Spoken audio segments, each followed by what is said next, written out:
It's over the east side of the city. Someone managed to open an unauthorized rift while among a whole complement of dropships. This mixture of vehicles and ground troops occupying the area. I'll be over there shortly. Keep you posted on any new developments. Yes, my lord. It will be done.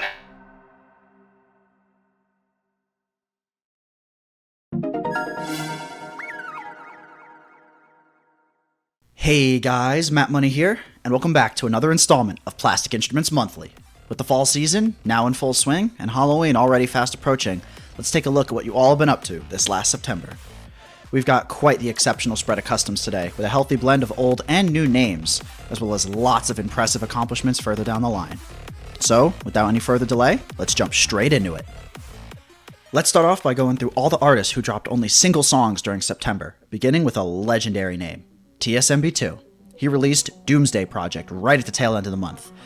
I mean, what can I say, really? I don't need to explain to any of you how amazing TSMB2's composition really is, and this song is no different. And hey, that's not all. Sydney 600 hopped on too for assisting with orchestral elements, so you know it's good. As for the chart, it's relatively laid back with some slightly harder tapping solos towards the midpoint of the song. Overall, I can absolutely recommend checking this one out. For something completely different and far less serious, you've got a few choices. Very Short Piano Thing by Arceus413 is lying to you. It's not short at all. Clocking it at a nice and full 10 minutes in length, I sense most of your difficulty in playing this would come from the repetition, not the chart's difficulty. Then there's Unexpected Dragon Attack from Straight Outta the Caribbean by Random Household Object. Much shorter, this one is only about 4 minutes long, but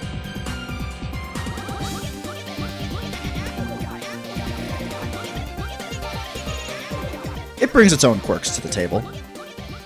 Coming back down to earth here, we've got Shoegaze by Black Pawn. Always nice to see a new Black Pawn custom. It's been absolutely ages since the last one. It's definitely different from some of Black Pawn's earlier work, though the difficult and extended tapping segments definitely mark this song as one of his. If you're looking for something more challenging, this might be your right pick. You're still looking for more tapping? Then Ganymede by Quartermanche437 has what you want. It's packed in with a hard chart too, so don't worry if you're like me and, suck at the game. Want to step up the difficulty again? Then South's Revenge has you covered. Mixing tapping solos with insane teleport transitions and fairly quick solo strumming in some sections, this one is sure to satisfy the lunatics in the crowd. And now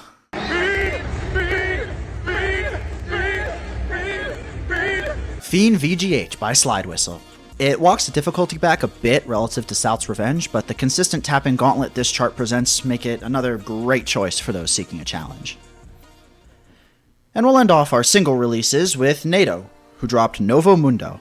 Technically, it's also a VGH, but is unique in that NATO got the chance to collab with the original artist, thus making this VGH effectively official.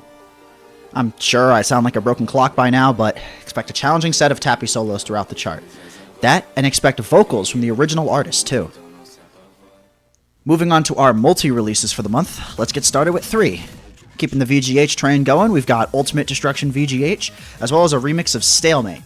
It's really always a cool thing, in my opinion, to see these cross-rhythm game affairs getting made, so if you're a Geometry Dash fan at all, I would definitely recommend giving both of these a check out.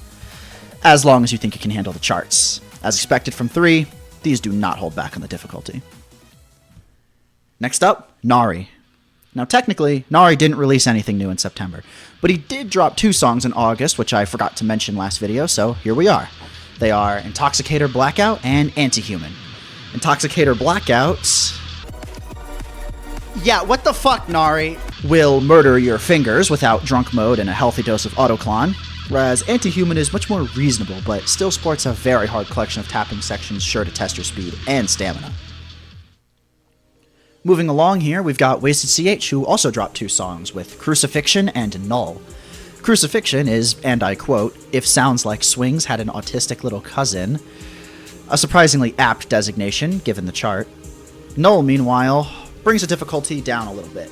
Clocking in at only about a grade 11 or so, it's much more relaxed compared to some of our other choices today. Let's end off today's customs with Thinger Thing. Seemingly as revenge for not putting anything out last month, and maybe because I kind of made fun of her for it, Thinger decided to release 3 different projects this September. Dance Between EX is certainly a weird track. Starting as a submission to a 1-hour battle over on Battle of the Bits themed around free time, this song evolved into something much more special than just that. If you like weird and experimental sound design, crushingly loud basses, and absolutely soaring chords and melodies, particularly in the back half, this song is straight up your alley. Songs I've Made Volume 3 is a 6-song EP with everything from color bass inspired sounds, somber pianos, energetic saxophone lines, and more. This collection of tracks has something for all types of listeners. The charts too offer a level of variety and difficulty, with songs like Why We're Here being far easier than Thinger's usual fare. And finally, it's a fight against a lost god, a Megalo, which, hey, I don't know about all of you out there, but I definitely grew up on Undertale. Another easy custom for sure, clocking in at a comfortable 2 minutes and grade 11, much like Null. And to boot, just like the video says at the end, you actually can go fight the lost god on a Thingerland Minecraft server. More information in the description of that video if you're interested. And that just about does it. Like I said, quite the spread we got today, huh? You guys are doing an absolutely phenomenal job at keeping me busy. But just before I go, one more thing. Fatty Hero 2's launch date of Christmas 2024 inches ever closer. Recently, Shmooey saw it fit to make a public Discord dedicated to the pack, so if keeping up to tabs with Fatty 2's development and launch sounds interesting to you, then you'll find the link to the server down in the description below, along with all the song download links. Keep up the great work, and as always, this is Matt Money, signing off. It feels so good to be back. I hope you have all had a wonderful year. My name, of course, is Colin J, and I would like to welcome you all to the Clone Heroes section for September Plastic Instruments Monthly. Now, I'll admit, this month is a little bit shorter and a lot more relaxed, but it definitely isn't lacking in any cracked accomplishments. Before we start, however, there were a few missed accomplishments from last month. XDMXO Gaming re-FC'd Infinite Ammo Uber Overchart at 90% speed, which even at 90 still requires an insane amount of speed. Some Dimlix FCs were also missed, such as Wix Hell and Supernova Solo E to F. Dimlix also FC'd Zoe Patterns and Tech FC'd Offery. Golden Plate is back this month with 2 insane accomplishments, a first ever Grease Tech FC, which is an insane song filled with fast tapping and sliding, and of course a Xenon++ FC. I don't know about you guys, but this is some amazing work from Paul Blart Mallcop, as per usual. Speaking of amazing stuff, once again, Amber Sky went on a tear during the month of September, FCing Madness March Kamikaze at 90% speed, Chad Kamikaze Hard Chart, Sounds Like Swings, Alex Jones VGH, and to top it all off, Tech FC'd Foib. I mean, are we even surprised at this point? Amber continues to show us every month why she is one of the most underrated top players in the current scene. Everyone's favorite slide quarter, Laney GH, is once again back this month, FCing Event Horizon Plus, which is a much harder version of the already difficult chart, but this one has insanely high notes per second trips. My favorite autoclone seller, Thinger Thing, FC'd Closer Underchart at an insane speed of 165%, which gave Thinger the world record for about 2 days, as Ian sniped the world record just days after with a 175% speed FC, which is absolutely ridiculous. My glorious Pookie Bear. Sorry. Anyways, Fog Saturate got a world record speed up of another classic song, FCing the WTF song at 170% speed, which is a keyboard and guitar speed record, by the way, and reclaiming his status as the greatest keyboard player in CH history. Our guy Nick Slick once again spent September collecting a classic tapping song FC with a Closer Underchart full combo. The young master Quickshot had an incredibly strong month, starting off with Chiasm, which despite being on Clone Hero is still an insanely clean FC and didn't have many ghost inputs at all. In the middle of the month, they got a Deceiving Paradise FC, and by the end of the month, they finally FC'd Universes, which was an incredibly deserved FC after such a long grind. Roxy Boy swiped up 2 clean FCs this month, FCing Antares with 9 ghost inputs, and a New Dawn ending, Blindfolded, which is stupidly clean at 10 ghost inputs and not to mention the impressive muscle memory. The greatest of all time in Brazil, William CH, got a Tech FC of a very interesting chart of Funniest Moments of Patrick Starr, which is actually an insanely difficult chart. We've been talking about a lot of tapping this month, but we're finally saved because Monkers claimed the first ever FC of Expurgation Hard Chart at the very start of the month. It's also worth noting that this is actually his new best FC, so congrats to him. Zappy Dash has the only stamina strumming FC of the month, which is honestly pretty wild to say, with an FC of Threads. Elusive Brody gets a nasty 3-part tech FC of Binary Simulation, and hopefully he'll FC it very soon. But knowing him, we'll see it in October's episode. We had 3 mini-tages / montages this month. Elusive Brody is back once again with 2 mini-tages, one called Just Some More Button Game Clips, which combined both technical and tapping sections, and another one called There Might Be a New Allstrom Sheriff in Town, a mini-tage filled with crazy Allstrom clips. I don't know about you guys, but I really never get tired of Elusive's titles. Some random dude named OKGCH made a summer montage filled with clips that he hit over his return home from school, I guess. It's kind of dog shit, but I'm assuming he's probably happy he made it into the episode, so good job, I guess. To finish off this section, we're actually flying our way back to Brazil. Their community stayed very strong this month with a community tech FC of Nebulae by Archwick. And that's all I have for you folks. Thank you so much for listening to the Clone Hero section of September's Plastic Instruments Monthly. Now, if you'll excuse me, I think it's time to go to Australia, mate. I heard they have some great full albums. What up, everyone? My name is MattJJ_, and I'm coming at you with a very special segment for September. This month had an insane list of full album FCs, so we thought we'd give it its own segment. First up, some background information. A full album full combo, or FAFC for short, is FCing an entire album's worth of charts, typically anywhere from 5 to 15, but it can be more, all within one chart. This results in charts being in the range of 30 minutes to over an hour, with many charts containing more than 10,000 notes. Full album FCs are a very niche category of grinding within the community that takes an insane amount of focus, endurance, and mental fortitude. Because of this, less than 100 people ever have FC'd a single full album chart. September was a special month for full album FCs, with a record-breaking 41 achieved this month, so let's jump straight in and showcase some of the big ones. Tiktalika is a 52-minute album with over 15,000 notes, and it was sight-read FC'd by Bradmaster, an accomplishment which is all the more insane when you consider that it gets harder towards the end. Brad also FC'd Future in Whose Eyes, which is 46 minutes in length and consists of over 13,000 notes. Yet another challenging full album, especially since the hardest song is over half an hour in, requiring insane patience and nerve control to get that far in. Bradmaster reached 51 total full album FCs by the end of the month, bringing him into second place overall on the leaderboard. Geometric absolutely steamrolled full album FCs this month with a crazy list. To start off, he FC'd Periphery 4, a full album that is over an hour long with over 16,000 notes. Not only that, the first 2 songs combined are a total of 20 minutes, both with very tricky riffing. He then took down Totem as a sight read FC, being 40 minutes long and containing over 14,000 notes. There's a lot of text drumming and weird time signature changes throughout, which makes the sight read FC all the more insane. Tragic Separation is just under an hour long with almost 18,000 notes. The most difficult track, Hope, is about a third of the way in, and there's more tricky riffs and chords throughout the entire album. This album in particular remained un-FC'd for over 2 years until Geo took it down this month. Not stopping there, he FC'd In the Court of the Dragon, a 52-minute Trivium album with over 17,000 notes. With the toughest solo of the album being almost 40 minutes in, and the hardest riffing in the final track of the album, this is another one you have to see to believe. Still not done, he FC'd Colours by Between the Buried and Me, which is a super difficult 18,000 note 65-minute long behemoth. Including tricky riffing and chording, weird time signature and BPM changes, this album also closes with the 14-minute opus that is White Walls. Just a completely insane accomplishment. The final FC by Geo we'll cover, and in my opinion the craziest one of the month, is Chicory by Lena Rain. Clocking in at 2.5 hours, this is the second longest full album FC ever done, being only 20 minutes shorter than the longest.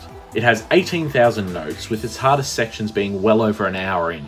After his crazy run in September, Geometric reached a total of 65 full album FCs, firmly cementing himself in the top place. Moving on to some other notable full album FCs, JRH FC'd Waking the Fallen by Avenged Sevenfold, a 70-minute long album with over 16,000 notes.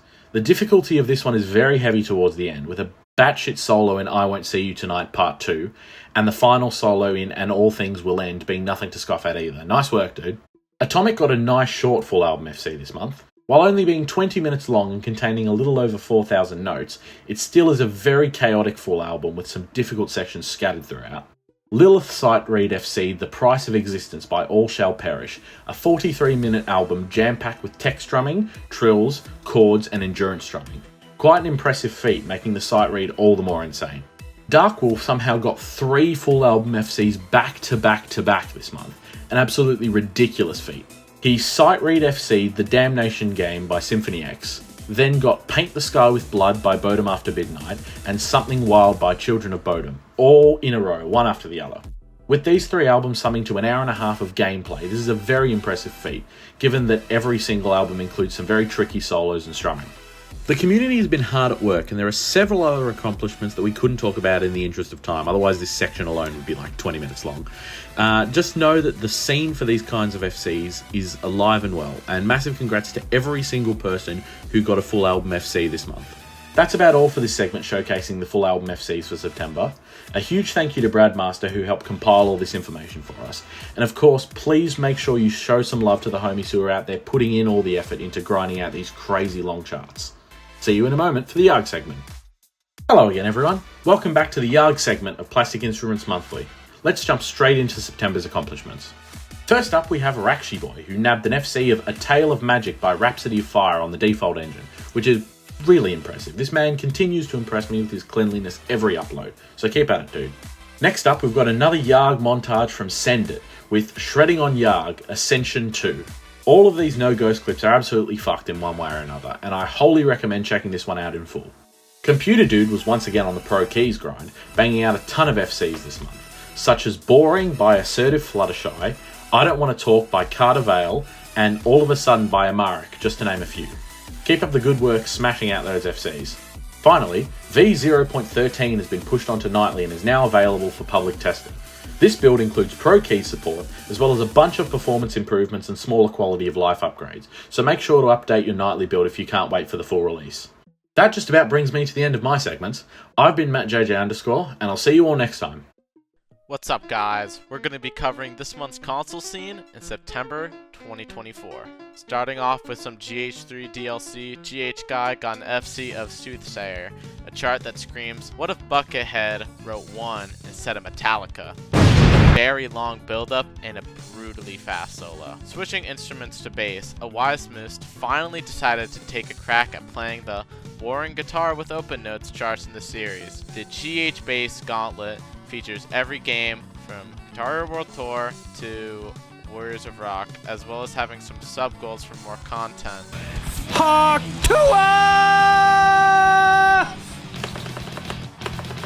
Did I nail that or did I nail that? On the topic of full series FCs, we cannot forget about Asai achieving the first ever 125% full series FC. Every song was done on console engines and only 3 songs were more than 60 FPS. Can't wait to see if anything can be pushed further than this. We can't forget about the absolute legend John Taffer SH, who was able to hit the bridge from Wrathchild on GH80s. This may sound trivial, but there is some lore to this section. In the French version of this game, and only in the French version of this game, this section includes a red note that does not appear in any other version of the game. What the hell? If you aren't French, your GH80s FC does not count. Missing Note FC, boys! The console accomplishments don't include just official charts. Take it away, Gamma. In other news on the not-so-conventionally addressed console modding scene, we've got Sleeperwave and me exploring a Brazilian ISO made by a guy named Walter David, or WD, in 2007, called Guitar God 2.0. This ISO features charts that are so out of sync most clon babies couldn't fathom their existence. There are some charts in it that challenge the strum limits, such as an egregious chart of Hot for Teacher, a 23-minute-long Iron Maiden solo medley that wouldn't exactly have gotten into Carpal Tunnel Hero 3, and might have been rejected from even Fatty Hero, and Greengrass on High Tides, but I mean, if that one's been done on Guitar Hero 1, it can inevitably be done on this too. Sleeperwave managed to achieve an FC count of 48 songs by the end of the month, leaving a total of 16 songs to go for the full game FC on his end, and I managed to FC 3 songs that weren't on his FC roster, making the total for the community full game FC progress as of the month 51 out of 64. Thank you, Gammo. Now to cap off the month, Elusive Brody got an FC of Pac-Man Wizard on Guitar Hero 5. This engine can be very difficult to adjust to, making this FC much cooler than if it were done on CH. Well, that about wraps up the console scene this month. Say the line, Bart! I'm Gorilla, swinging back into my jungle. Yeah!